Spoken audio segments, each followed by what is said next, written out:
Good morning, students. So, today is our first class. Today is the first online class. So, previously in both the sections, we had 4 groups. So, in some sections, in some groups, I was not able to take class because the timetable got changed. So, the topics are a bit unsimilar. So few groups are lacking a little bit behind. So for some, this video might be revision, but for some it will be new. So for revision also, you can watch the video because it will revise your chapters. So today we will start from the 2 modes of nutrition.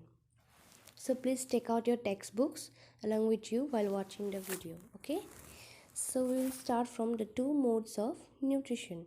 So what are the 2 modes of nutrition? So the 2 modes of nutrition are autotrophic nutrition and heterotrophic nutrition. Okay, so here we can see that we are having 2 modes of nutrition. One is autotrophic and the other one is heterotrophic. So what are autotrophic nutrition and what are heterotrophic nutrition? So let's learn about them. Okay, so autotrophic nutrition, in the word autotrophic, we can break the words in two, auto and trop. Okay, so auto means self and the meaning of trop means nourishment. So as you can see, we have divided the word autotrophic into 2 parts. The first one is auto, which means self, and the second one is trop, which means nourishment. So as a whole, we can learn that what do you mean by autotrophic nutrition now? So here we can see that the mode of nutrition in which organisms make their food themselves from simple substances is called autotrophic nutrition. So the mode of nutrition in which what happens, organisms, all the organisms, they make their food by themselves from what, from simple substances is called autotrophic nutrition. Okay, it's very easy, you already know all of these things. So autotrophic nutrition, it is found in green plants. As we all know, green plants make their own food. How do green plants make their own food? Because they have a green pigment, and the name of the pigment is chlorophyll. So because of the presence of chlorophyll, the plants are able to make their own food. Okay, so all the green plants are autotrophs. Okay, so all the green plants, we say them as autotrophs or autotrophic organisms. Okay, and the process that the autotrophs use to prepare the food is known as photosynthesis. Understood? Okay, it's not that hard. So let's move to the next one. So what's the next mode of nutrition? The heterotrophic nutrition. So here also the word heterotrophic, we can divide it into two, hetero and trop. So what is hetero? Hetero means other. Like in autotrophic, auto means self, and here hetero means other, and as before also, trop means nourishment. So what we can say it as other nourishment that one gets from others. Okay, so if we want to say this as a definition, we can read it as the mode of nutrition in which organisms derives energy from the intake of organic substances is called heterotrophic nutrition. So what does the definition mean? The definition says that if the organisms are deriving the energy from what? From the intake of organic substances. So before we have seen that in autotrophic, plants were making their food from inorganic substances, but here we can see that heterotrophic, they are making they are getting the energy from the intake of organic substances. So what are organic substances? Organic substances means plant or animal tissue. So who are the heterotrophs? We are the heterotrophs. found in, where is heterotrophic nutrition found? Found in all animals, man and non-green plants. So all the animals, man and non-green plants, they are known as heterotrophs or heterotrophic organisms. So we get our energy from the intake of plant or animal tissue.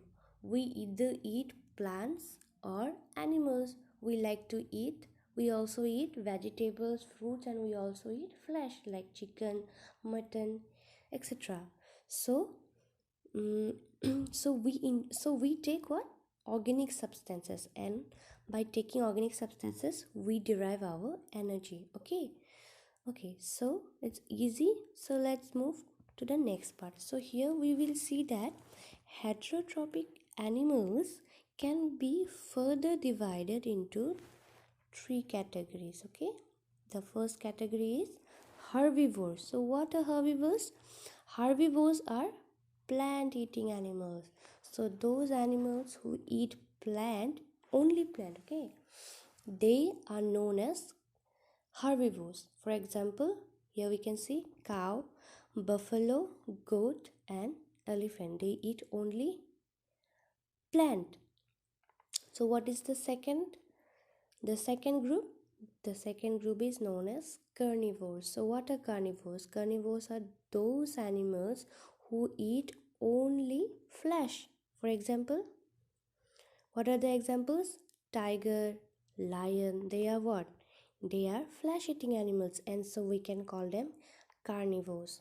So let's move to the third category. So the third category is omnivores. So what are omnivores? Omnivores are those animals who eat both plant and animals. So before we saw that herbivores only eat animals, carnivores only eat herbivores only eat plant and carnivores only eat flesh. But the omnivores are those animals who eat both flesh and plant. You have already got all of this in your previous classes also. These are easy things. Okay, so for example, humans, crow, etc. Understood? Okay, so let's move to the next topic. The next topic is autotrophic nutrition. So autotrophic nutrition, and we'll learn about the process. The process is photosynthesis. So in the previous topics we have learned that autotrophs use the process that is known as photosynthesis. So here we'll be learning about photosynthesis. Okay, so photosynthesis, the word photosynthesis can be further divided into two parts, photo and synthesis. So photo means light and synthesis means to combine. So if we say this as a whole, we can say that photosynthesis is the process uh, that undergoes in the presence of light. So what is photosynthesis? We can say that synthesis in presence of light. So in the next point we can learn about where does photosynthesis occur. So in your book also you will find the same question. They ask, at first they introduced you about photosynthesis. What do you mean by photosynthesis? The meaning of the words. But now they are asking you to learn about where does photosynthesis occur. So photosynthesis mostly occur in leaves. Okay, so all the plant they have leaves, and the leaves are the food factories. Their photosynthesis occurs in most cases, but sometimes we can see that photosynthesis also occur in young stems and branches. But this young stem and branches, they have to be green in color. For example what? Cactus. So usually photosynthesis occur in leaves, but sometimes in young stems also we can see that photosynthesis occur. For example, cactus. But this have to be green in color. By green By green, what we mean? We mean that there must be the presence of the green pigment, that is chlorophyll. So even if photosynthesis occurs in even when photosynthesis occurs in young stems or branches, the chlorophyll, the green pigment chlorophyll, must always be present. Only in the presence of chlorophyll, photosynthesis can occur. Understood till this much? So let's move to the next point. So the next point is the role of leaf in photosynthesis. So in the previous point, we have learned about that photosynthesis occur in leaves. So now we will learn about what is the role of leaf in photosynthesis. So what is the first point? The first point is for the presence of small pores called stomata on the lower surface of the leaves. So if you take a leaf, you will find that if you take a leaf and you do a cross section of the leaf, what you will find? You will find that there are small pores. The leaf will contain small pores on the lower surface of the leaf. Okay, so after doing a cross section, you will find small pores on the lower surface of the leaves, and these small pores are known as stomata. So in the first part of the lesson, we have discussed that the plants, they make their food by absorbing the atmospheric carbon dioxide, right? So how does the plant absorb those atmospheric carbon dioxide? Through these small pores. Okay, so through these small pores called stomata, they absorb the atmospheric carbon dioxide and they they make their own food. Okay, so yeah, in the second point, we can see that carbon dioxide enters the leaf through these pores. It's simple. Okay, so let's move to the third point.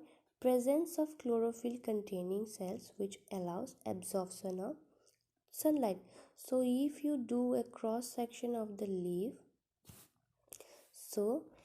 if you do a cross section of the leaf, what you will find? You will find small pores called stomata, and you will also find some cells that contain chlorophyll. These small pores help in the absorption of carbon dioxide, and this chlorophyll, it helps in the absorption of sunlight. Understood? So this is the role of a leaf in the process of photosynthesis. So let's move to the next point now.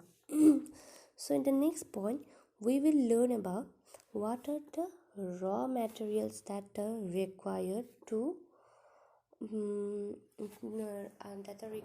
by the plants to prepare their food. Okay, so the first raw material that the plant requires is carbon dioxide. So where does the plant get? How will the plant get carbon dioxide? So the plant will get the carbon dioxide from atmosphere. The plant will absorb the carbon dioxide from the atmosphere. Second is water. So the plant will get the water from the soil. The plant will absorb the water from the soil through its roots. Okay, and the water will move to the leaves, and this is how the second raw material, the necessity of the second raw material, is fulfilled. So the first one was carbon dioxide, which they get from the atmosphere. The second was water, which they get from the soil, and the third is chlorophyll. So chlorophyll is already present in the leaves, so the third raw material is also fulfilled. And the fourth one is light. So the plants get light from sun. So this is how all the four raw materials are fulfilled, and this is how, so the presence of all these raw materials can help the plant to prepare their food. So here in this section, we will study about the process of photosynthesis. So they say that the process of preparing food using carbon dioxide and water in presence of chlorophyll and light is known as photosynthesis. So this is the definition of photosynthesis. What is the definition? You can read it.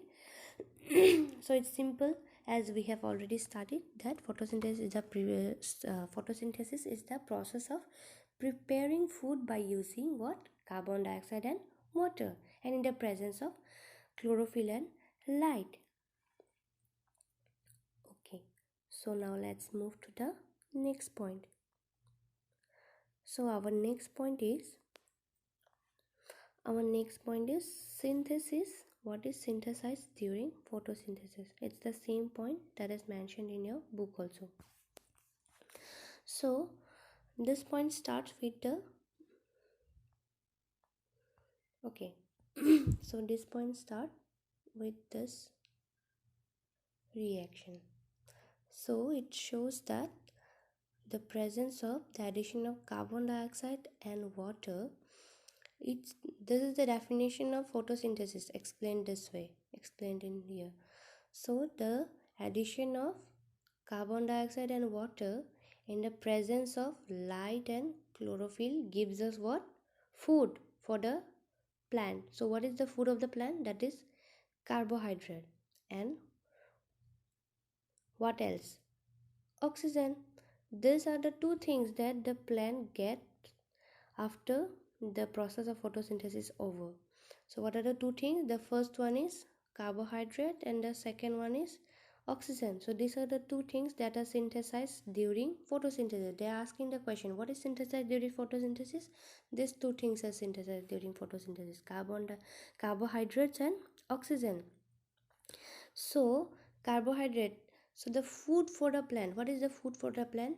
It's the presence of starch.